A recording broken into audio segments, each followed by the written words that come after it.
শুধুমাত্র এই মোবাইলের জন্য আজকে কিন্তু আমি আর ভাই এক হতে পারলাম, নাহলে হয়তো সেটাও পারতাম না। যাই হোক, হোয়াটসঅ্যাপে ভিডিও কলের মাধ্যমে আমি কিন্তু ভাই ফোঁটাটা দিলাম। নাহলে যে কি মন খারাপ হতো ভাবাই যায় না। ওরও নিশ্চয়ই হতো এরকমই মন খারাপ।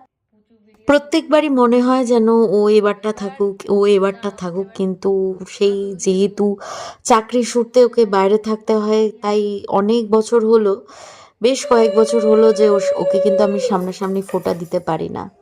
তো যাই হোক, আমার সামনে যারা ভাই ভাই দাদারা আছে তাদেরকেই আপাতত ফোঁটা দিই।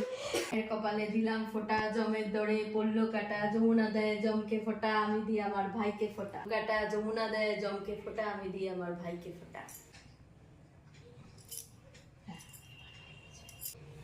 ভাইয়ের কপালে দিলাম ফোঁটা, জমের দরে পড়লো কাটা। ঠিক আছে।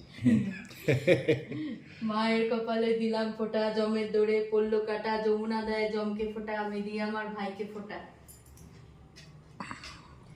ভাইয়ের কপালে দিলাম ফোঁটা, জমের দরে। আজকে ভাই ফোঁটা দিলে বেশ আমার উপরি পাওনা হয়। আচ্ছা যাই হোক, এটা আগে দিয়ে নিল।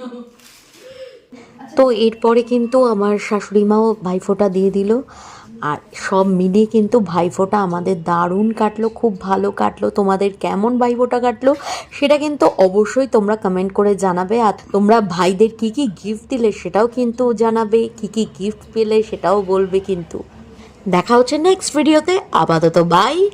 প্লিজ ভিডিওটাকে লাইক, শেয়ার আর ছোট্ট করে সাবস্ক্রাইব করে দিও, আর ফলো করে দিও যারা ফেসবুক থেকে দেখছো।